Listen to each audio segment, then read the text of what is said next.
All right. Good night. Good night. Good night. Welcome to Black Marriage and Family. I am your host, uh, the mentor, educator, therapist, Dr. Ron. And I'm supposed to have colleagues and associates, but looks like you just get me tonight. Well, and before we get into today's topic, let's have a mental moment. Um, it's summer. We actually haven't been here in a couple weeks over here at Black Marriage and Family because I don't like to talk by myself. I'm not that kind of person. I'm not that kind of person.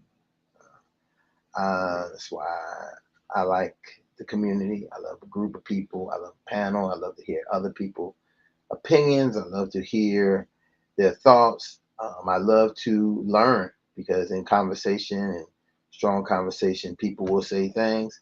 You can listen and you can learn, and it can help you become a better person or even a better thinker, a better mind thought person. It also can make you realize that, as I tell many people when I work in group settings or in therapeutic settings, that it allows you the opportunity to normalize the experiences and the things that you are facing. When you hear other people who identify, who can, you know, bring up something that you might have had on your mind and you thought that you was facing all by yourself, and they say it, and then you're able to say, "Wow, I was feeling that same way." And sometimes when you're in that setting, you can begin to have some dialogue and talk about it and really be able to, find yourself in a place where you can, almost uh, do that work that needs to be done on yourself and with yourself. Not without somebody saying, "Hey, you should do this, do that.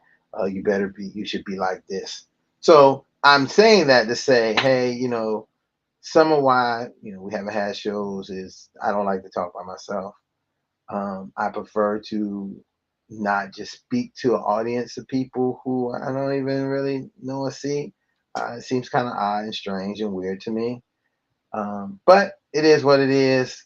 I'm expecting some associates to show up. I'm always, as you can see in the chat if you're coming on, I always welcome guests to come on to literally talk about the topic that we're talking about. All right, even if you have something else you want to talk about, I'm here and I'll use my listening, my active listening skills and try to listen and not really, because I don't want people to say, "Oh, you call and I'm going to solve a problem, make something better," but be able to have a conversation with you, and we can do that live.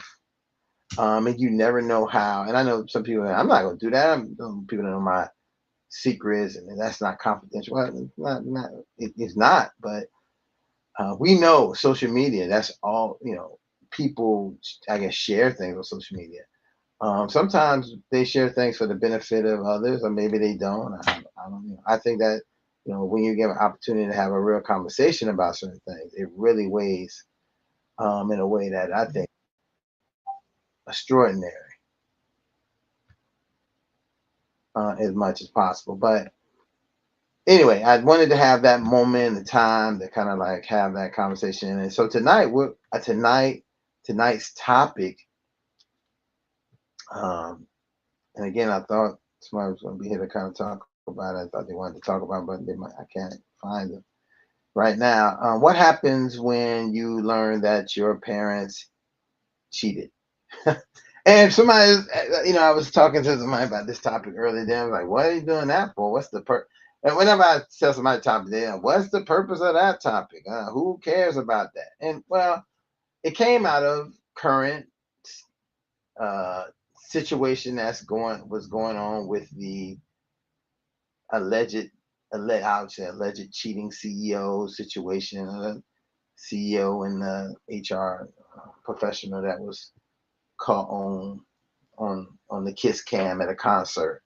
And when I had conversations and with people, the thing for me that was most powerful, and I thought about is when people kept saying they cheating, they doing this. I was thinking, well, yeah, they were, but do you know what sometimes is the more important aspect is what happens to these families in these times, and then, because that is a part of, just as being a therapist, um, a family therapist, really, I am always thinking about what happens to the system, the family system. What happens to any system that we're in? What happens to my job system? What happens to the school system? What happens? Every group of people in a system that then needs to be able to be put together in a place and coordinated. So I was going to bring that topic, and I thought a friend of mine was coming on, and we were going to kind of talk about that. And I thought, I don't know what. Hopefully, we're gonna get Fawn back. I know she's got some big projects working on, and it's funny because myself personally, I just came off of working on a team for a grant. That's something that I'm very passionate about. I think people talk about grant writing, and sometimes you tell people, "Yeah, I was doing a grant." First thing they say, "Oh, you know how to do grants?"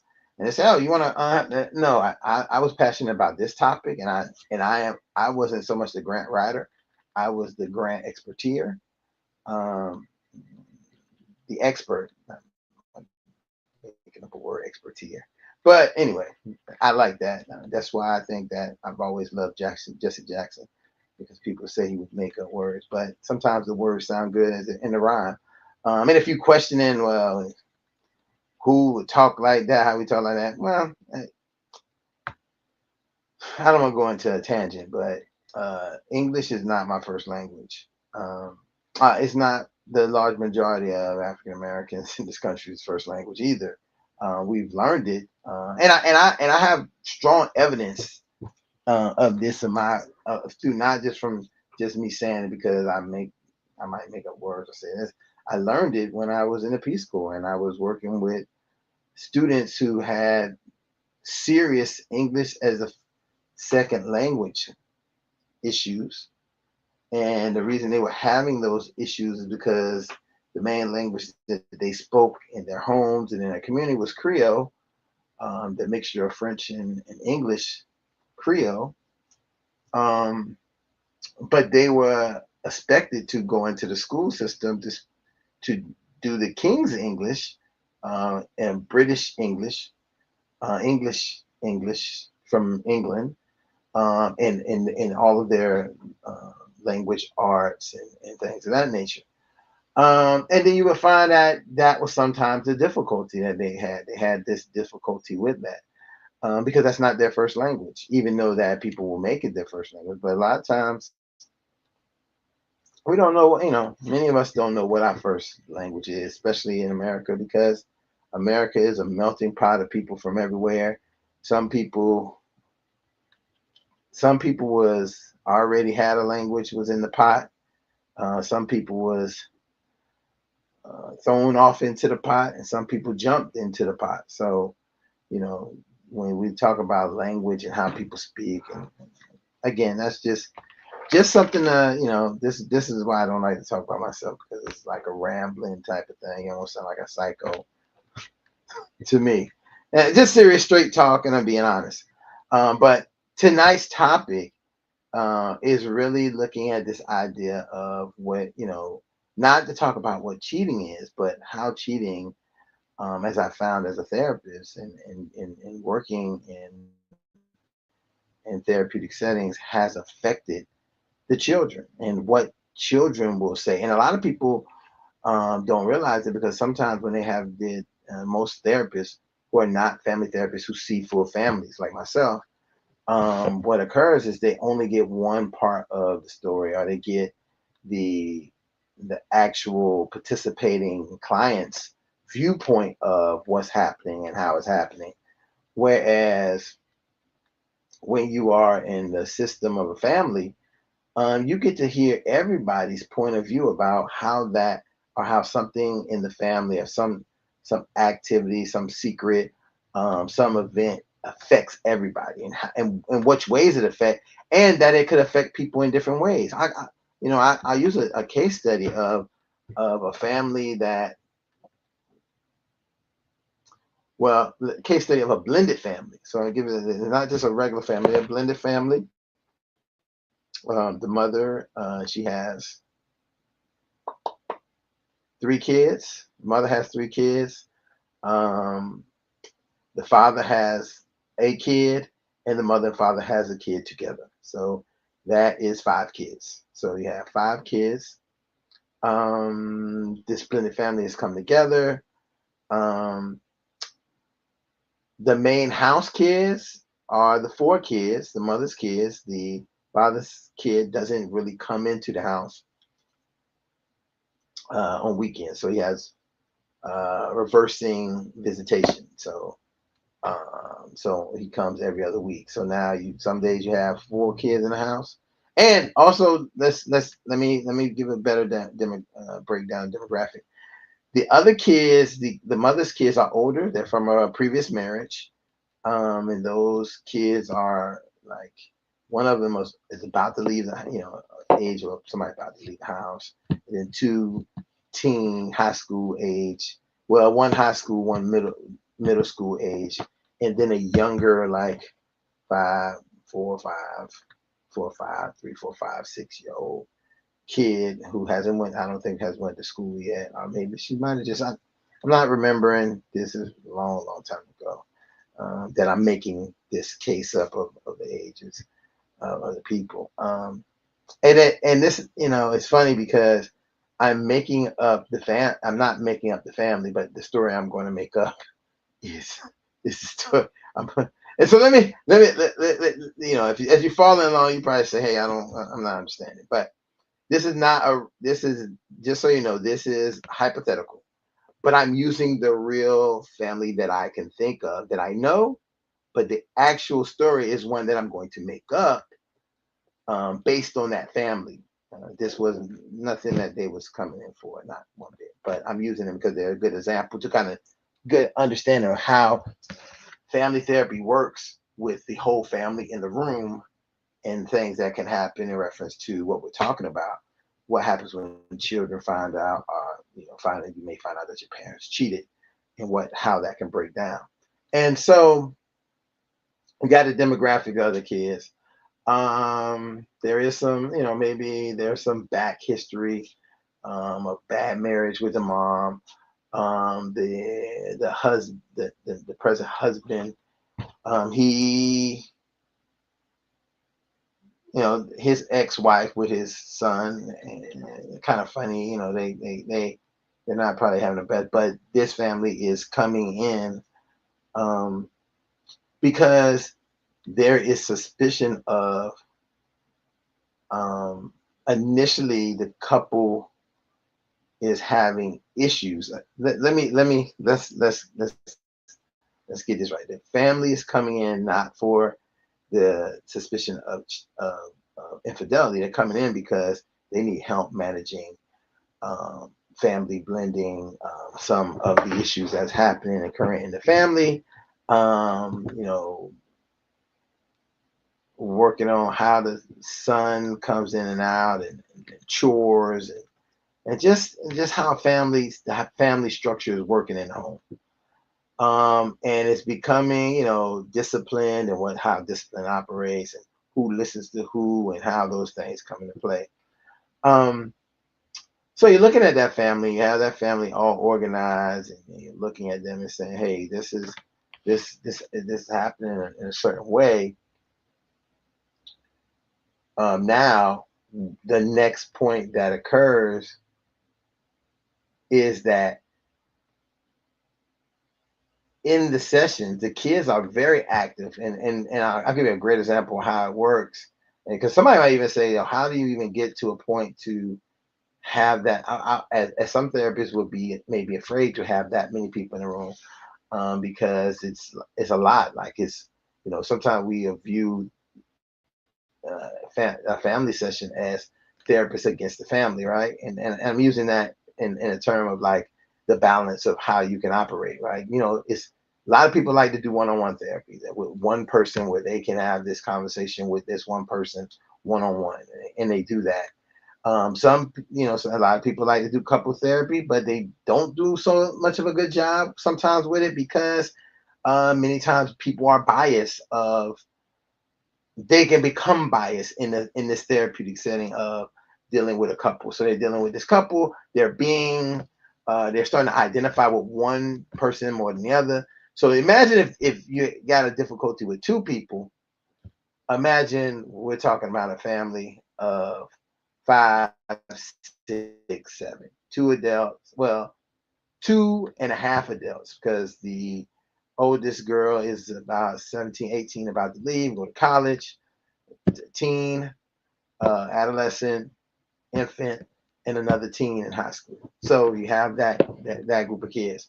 And imagine the ability to sit down with them and all be able to give them the attention that you need to give them, all to feel like they can have the same voice, and the voice they can hear the voice, and they can feel like they have an opportunity to present what they feel.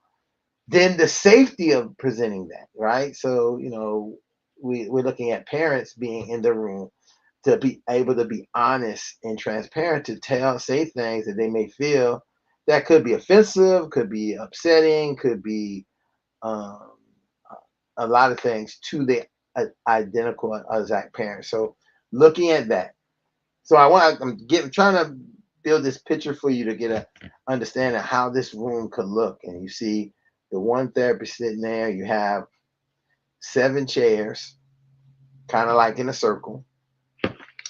More than likely, the youngest kid will sit in between the parents.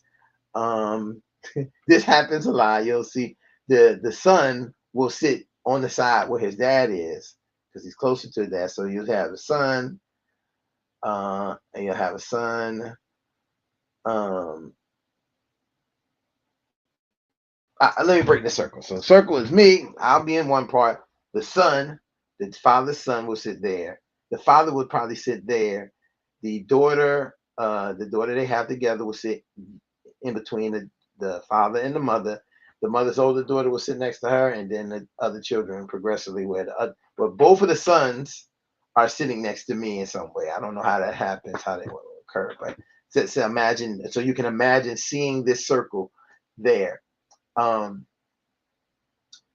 in this dynamics, more than likely the person who will speak the most, who will really be the most uh, of uh, uh, of the children who speak the most, will be the oldest daughter, because she can present in a way that, because she is already at almost an independent state in her life, where she has her authority, her independence has already begun to show. The two teenagers who high school age, they may very much say things, but it will be, you'll find that the things they will say will be kind of almost low key, right? They'll be very uh, cryptic, or they'll say things, but they won't bring it. The middle school kid, he will only respond. Like, he won't have anything to initiate to say. A lot of times he may only respond. The youngest daughter's not saying anything, giggling, playing with daddy's black fans. It's completely oblivious to what's going on. And then you have the mother and father there, who is at some point having some anxiety, and we see this in this setting, maybe having some anxiety because they have may not, as a family, had these kind of conversations or this time to be together. So you, as a therapist, has to be very keen in how you would actually look at and deal with each person, and you have to be on a laser. I like to use this word, laser focus on what your connection with every one of them is. So a perfect example, what I would maybe do, and the first thing is ask every person there. Anybody can go first, and the way I would do it strategically to give everybody the opportunity to think about it, I would ask the question: what do you feel about being here today? What is everybody feeling like being here today? And I would say, oh, and I'll go to the youngest kid first, right? And the reason that strategy of going to the youngest kid first would be the idea to give everybody else an opportunity to start thinking. Because the way usually structure work, they don't listen to the youngest kid. No one listens to them. So once you ask them to start thinking about something, I will have the opportunity to connect with that youngest child and figure out and be able to, really, because they are the most vulnerable in the room because they may not have a voice for themselves. They may not know how to have a voice. So to bring them apart, or else you just, if you're not doing that to give the young child who is in a family session a voice. Now, some therapists will say, I'm not gonna have no young kid in the room like that because what we might be talking about. But anything you're going to talk about affects this child. So you're going to move somebody from out of their system that they may have. And guess what? This is something I found that could be amazing. That person that you put out could be the key thing that everyone needs to hear that might be affecting the system, the family system, and why some things are happening. But you move that person out, and we won't get to hear that voice, or we won't get to hear that. They won't be able to answer. And even you may say, well, this child is young and they won't even know it. Again, I'll be very clear about this. This is a big mistake a lot of parents make, and we make this mistake all the time, believing that our kids are too young to be thinking and processing and already having a thought.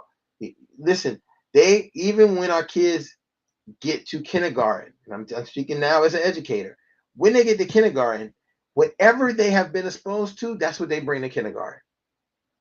So if they've been exposed to cussing, people smoking weed, dancing, twerking, out here talking about doing all kinds of, they bring every bit of that to school. They don't bring it directly. They bring it in a way that it shows up in their interaction with their classmates. And so you have you have kids in kindergarten that are like, how is this kid like a terror like this? What did he know? Because their environment, they have learned, they have sucked up everything because they're like a sponge. Because they're trying to learn. They're at a stage of a development to learn everything. So they trying to suck up everything. And if every most of the stuff they're sucking up is negative, then but then you have some kids that show up, know how to read better than everybody, they know so much that, you have some who know how to talk. They behind off. They can't read a lick, but they know how to talk. They behind because they sit around adults and hear adult conversations, and they know how to talk and have a. So you have these kind of conversations. So I'm using that to give a description of when you're thinking about this youngest kid that's in a session, how you're gonna, really need to advocate and make sure that you bring them in because they are a part of everything, and they can actually shed some light to the rest of the family on things. So as I talk to her, this and that gives everybody else the opportunity. More than likely, I would guess, figure that maybe um, one of the parents will initiate the reason after I speak to the youngest child about why they, how they feel about being here. They will kind of give an overview of why they're here. At that point,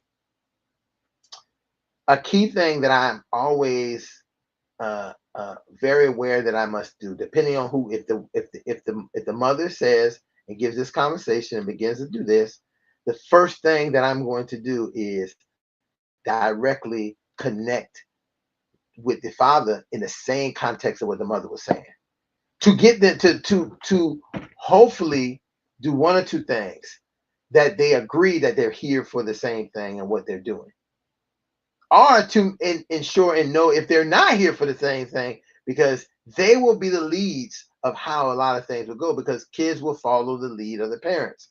So if both parents are on board, especially if, a session is going to go great, your sessions are going to go good, you're going to get a lot done if both parents have really are really enthusiastic about being here and having each of the kids and themselves participate. Now, the worst thing you can have is one of the parents is not on board to be there, and they're not willing to participate, and you have one parent pushing. Every kid who does not, every kid will then have an opportunity to kind of cop out, just be a visitor in the session. They won't be a participant; they'll be a visitor, and that then puts a lot of work on the therapist. Because the therapist would have to then be coming up with so many questions, so many things, and then having to go around a circle to get people to say something. I'm saying this because I would say that many people could not ever imagine to be in a room with 7 family members and no one wants to say anything. Right. And so as a therapist, you are there saying, okay, what, and a lot of therapists then will make this mistake, begin to do all the talking. And what I would like to say is, no, I would never do the talking. What I will basically do is say, okay, so no one has anything to say. Well, let's just sit here for a while and everybody think about the question I asked, and the first person that can think of an answer, and then we'll move.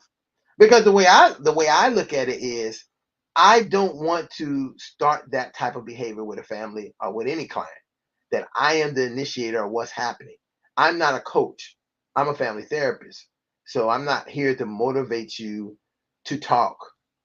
I'm going to facilitate you to talk. But if you're not interested in having conversation and you sharing and me and sharing and guiding me in what needs to be talked about and what we need to evaluate and what we need to look at and what we need to look for strategies for, I'm not going to do that, because then it's my session.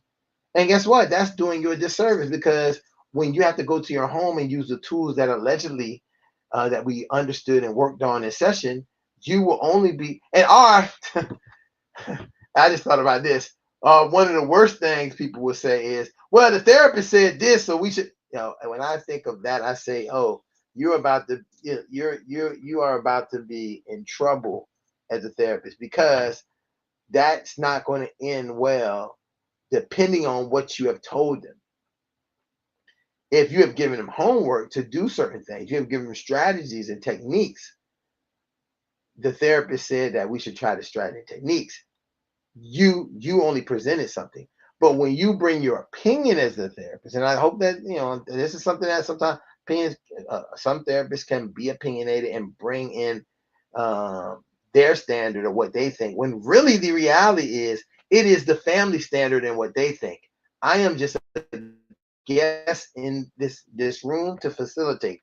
The only way I'm going to facilitate the family is to join with every member of the family in some way, to have a connection that they are willing to communicate because I'm asking them to communicate, right? And having strategic ways to question or to put thoughts for them to have some communication around what is being said and how it's being said. A lot of being able to do, for me, a strategy is being able to reframe some things. When someone says something one way, asks, can I say it this other way? And is that what you might be saying? And can anybody understand now what they're saying? These kind of strategies are so important when you're working with a large family like this, and you're looking at this. So I'm going to take us to the point of, this is set. We did session one. Everybody's kind of joined. We're on the fourth session, and in this fourth session is where we're gonna the presentation, the um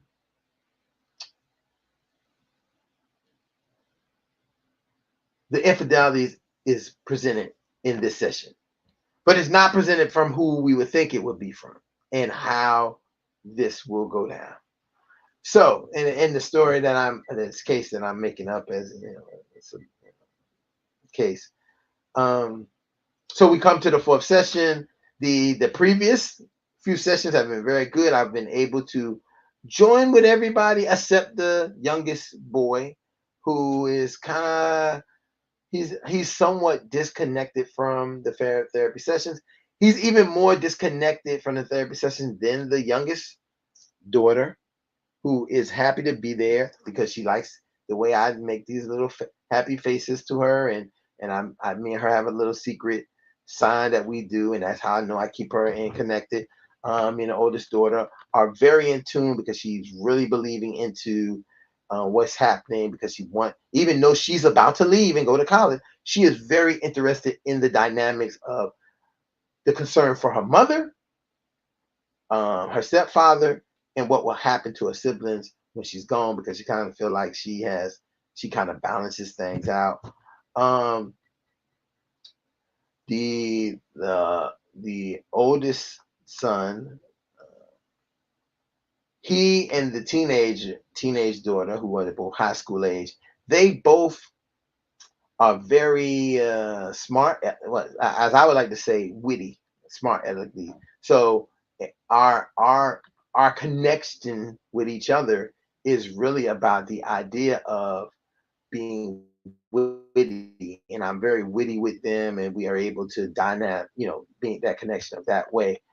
Um, and then the father is connected to me because we have been guys who talk about, like being in a what's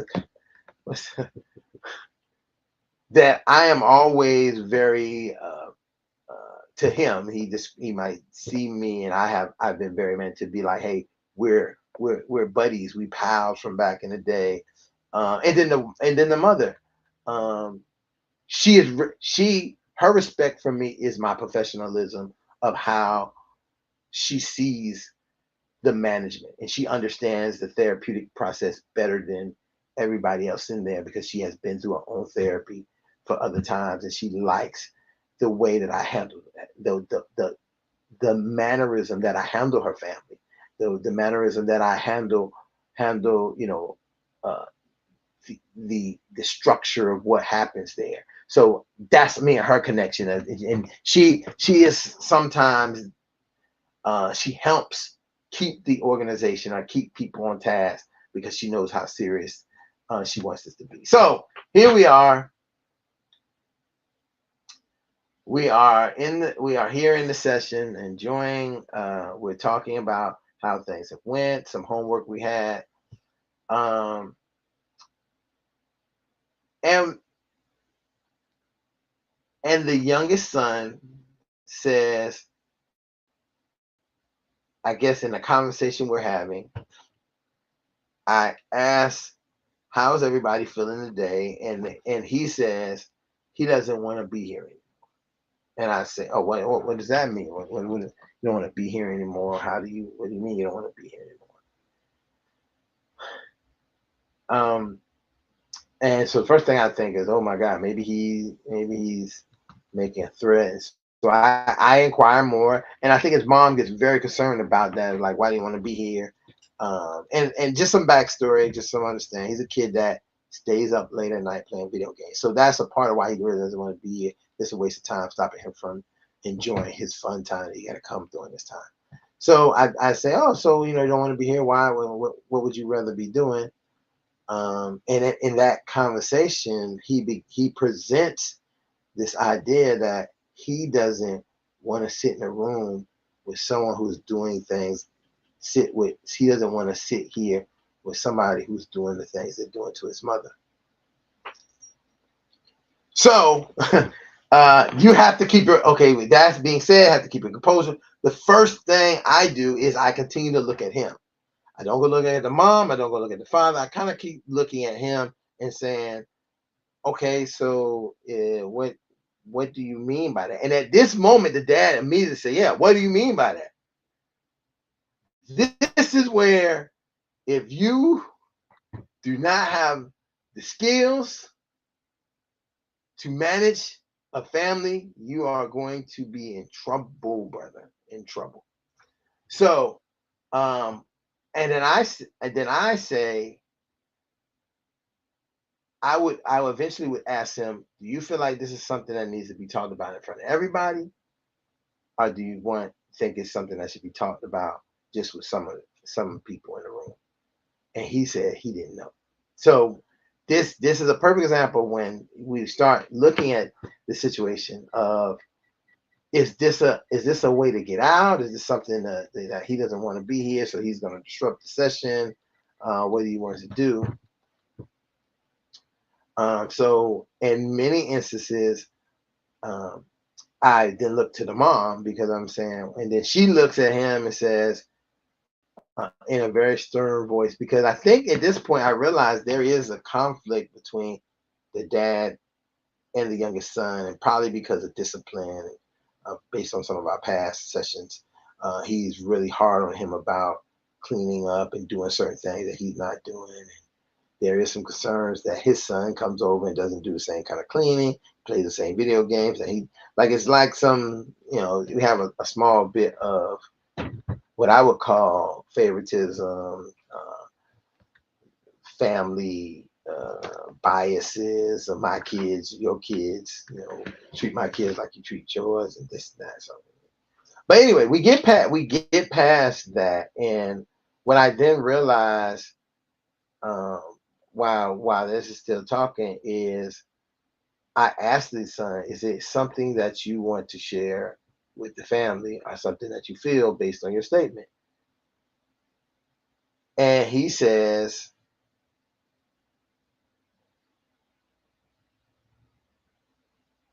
I don't know if I want to, I, I don't know if the stepdad, I don't know if I want to be in a family with him.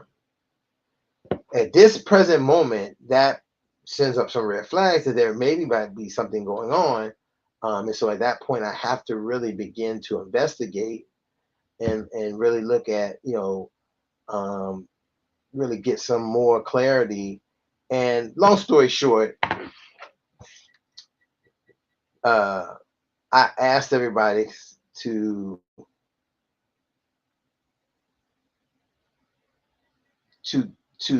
then, can anybody think of why he may be saying, why the youngest son is saying this? And then I asked around the room for people to give why they think he may be saying this. The strategy of this is, for me, is to get everybody to come up with some reason why he's saying this, ultimately to convince him in correcting them, and by telling us exactly why he's saying this. Because very often the strategy, people might not want to realize it, and this is what people say, I'm doing reverse psychology. No, it's not. It's that human nature is, people don't like to be misrepresented. A lot of times people are misunderstood, and then because of them being misunderstood, they're misrepresented. And in this case, by asking each of the family members, what do they think he means by this, allows them to do exactly what I want them to do, to misrepresent him, because they misunderstand what he's saying. And what he will eventually do, by the time it comes back to him, he will eventually say what, the idea is that he will be able to say what it is to correct whoever it is. And if he's really adamant about it, it won't even get all the way back around to him, because some people will say things and he will immediately. So for this scenario that I'm putting, when it got to the dad, he said something about, because he's lazy, he doesn't want to participate in things that are important. And the boy immediately responded, said, no, because you're seeing another woman. You're seeing another woman. Something to the effect like, no, you're seeing some other woman and cheating on my mother. And at that point, the mother turns red, the father turns red. This older sister looks at the brother and says, what did you say? At this point, as a therapist, you have just had a grenade dropped into your session. So when that grenade hits the ground, it was dropped, and guess what? It exploded. Now you got to start to resolve the casualties of this grenade exploding in your session. And you don't know. You have to begin to immediately find out the legitimacy, the truth of this, or is this just something being done to rile up this situation? So immediately when he says that, what I say is, I say this. I ask the teens, can they take the youngest sister to the bathroom together? The two of them. Can they take the youngest sister to the bathroom? for a minute. Can they take her to the bathroom? So, and so they, they both get up. They take her to the bathroom. And when they leave the room, because the idea is to get the youngest child out of the room, because the youngest child really doesn't need to hear what is about to be said or how this is going to work out, because there's some things that you want to protect the children from. Everybody else in the room, the person who brought it up, the oldest daughter definitely could understand and can have and mature enough to deal with it. So then I asked the father, what do you think he means by that? And the father basically says, I don't know. And then I asked the mom, what do you think he means by that? Do you know something about this, that he is this allegation that he's bringing forward? The mom is like totally almost kind of in disbelief or some kind of place. The person who helps at this time is the oldest daughter, and she basically brings the point to, and this is important, because this is important what I'm describing to you, because if you can see very clearly, I'm not doing a lot of talking. I'm allowing them to manage the system because I am not their system keeper. I'm here to facilitate them in the system to do what they're doing. The older sister then starts to question the brother. What are you talking about? This is very serious. Are you saying that you have seen something, whatever? And the boy says, yes, I seen him talking to the lady and this and that. And the mom said, what lady? What lady? And then he tells the mom who the lady is. And this time the stepdad. At this point, to make this juicy, I'll just say like this: to make this juicy, the stepdad gets up and walks out. He walks out the session. By that time, the other kids have come back. And I think what the dad did is he took the youngest sister from the and told them they could go back inside. They came back inside. I don't know, because remember, I'm in the session. I have no control. I have control, but that part is done. What ends up happening, everybody else comes in, and we have a conversation, and I ask everybody, how do they feel about what just happened? And it's shared to them that, hey, we really are not able to continue because of what was said, and not everybody being able to hear and be a part. Because while we're talking at this time, there are people who are outside of the room who do not know what we're talking about, and they need to be able to be here to hear and be a part. So at this point, it's about that almost the time for that session to end. The father and the youngest daughter comes back in, and I say to everybody, here's a homework assignment that I want you to do. I would like everybody to go home and write down, how did this session make them feel, and why did it make you feel that way? What you heard and what you learned in the session, how did it make you feel? How did it make you feel, and why did it make you feel this way? And let's bring that back to the next session. Now, I know the question that you probably asking me, hey, did the people come back, and how did they come back? And yes, they came back.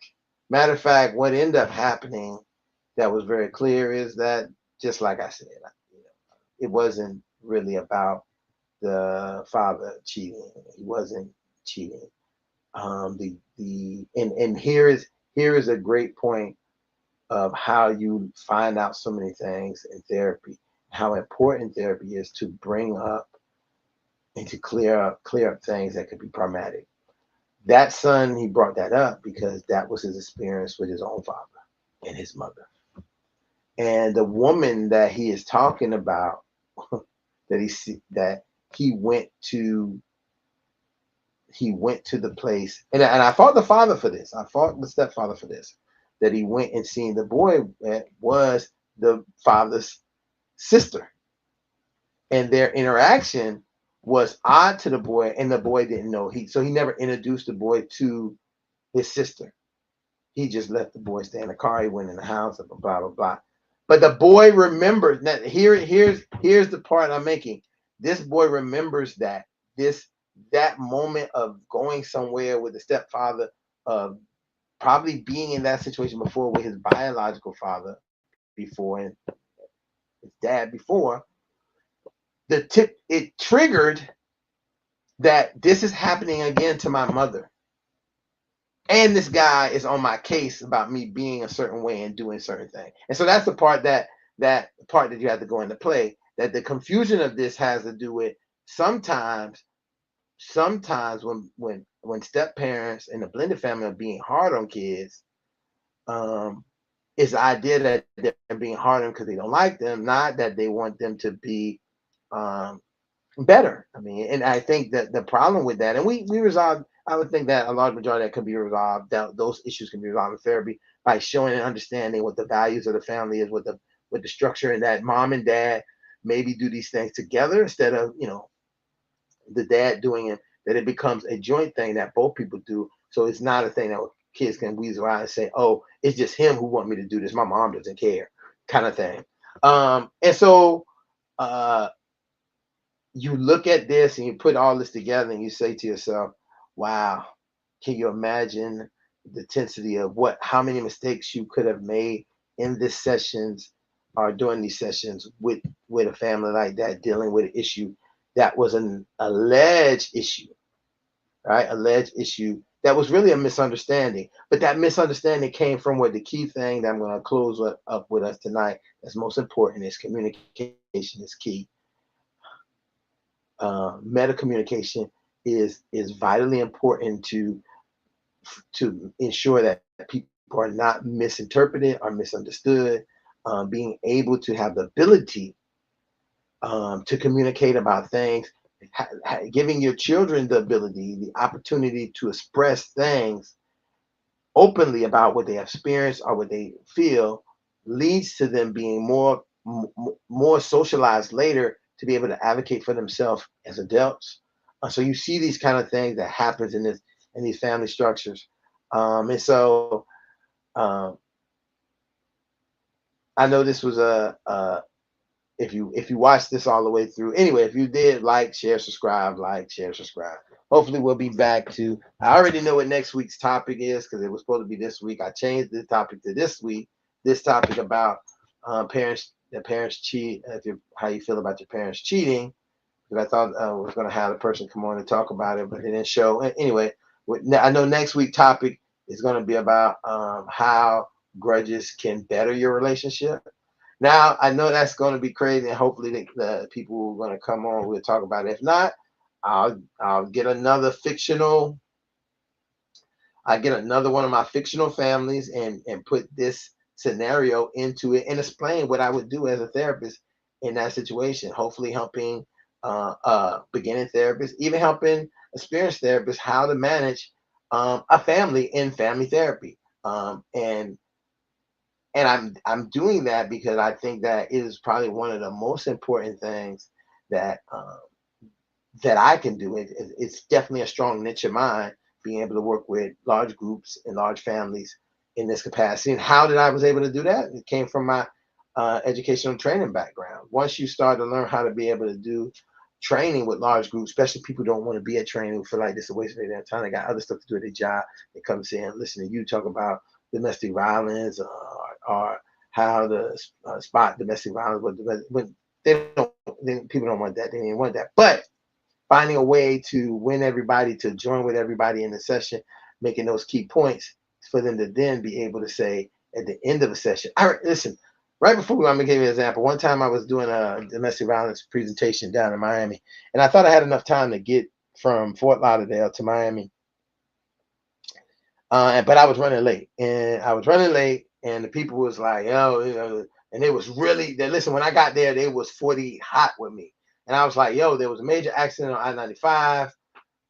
And so I ended up having to take federal, and I was able to take federal and come back all the way around and get to them. But those people were so done with me before that session even started. But by the time the session ended, the people was like, when you coming back again? Oh yeah. And I think no matter what happens, it's really about how you make people feel in their session. that they are being successful, and that strength-based mentality that I practice from, um, and that experiential strength-based um, uh, uh, model and theory that I work from really helps people to get and be where they want to be. And so I say thanks to everybody who joined me tonight. I know that it's not what you probably was expecting. You're probably expecting a juicy conversation, this and that. And then you got kind of like, I don't know, it could have been a boring case conception, a story about, a fictional family being in therapy, that had a plot twist. So you thought it was father was cheating, but really the father wasn't cheating, only to show this key thing: communication is important. The whole thing would have never happened if the father would have said, hey, stepson, I want you to meet your aunt, your step aunt, or your aunt, my sister Carol. Carol, this is my stepson, Mikey, Bakey, or whatever his name might be, Mikey, Johnny. You meet him, blah blah blah, and then he would have been able to go back. And guess what? He could have told his mom, "I met Carol," and he said, "Oh, that's good. You met Jimbo's sister. That's nice." Blah blah blah. That would not be an issue. That would not be a concern. But here is a part of it. It's very important that we realize that when children have been in traumatic experiences, there are many things that can trigger that at any level and any age. And so be mindful of, make sure you get your background information on experiences that your clients have had, because you would hate to be in a session and trigger something for them that they might not want it to have triggered. They may not have been. With that being said, I didn't really see any questions. Let me go through and just thank the people who watched tonight. At least look there. I know that I seen earlier. I seen Nicole White. Thanks for watching. Uh, Robert G Menard, Jean Robert Menard, Robert G Menard, my good brother. Thanks for watching tonight. Oh, Tammy, Big Tammy. I guess I can't call you Tammy Tate no more, but it's okay. Big Tammy, NYX. Thanks for watching. Thank you guys for being here. Anybody else who's watching and I didn't see you, thanks for just listening. I'm trying to get us back to the level. Um, Thanks for joining me tonight at Black Marriage and Family, and I'll see you next week. Next week's topic is how grudges can better relationships. I'll see you again, Dr. Ron. Good night and out.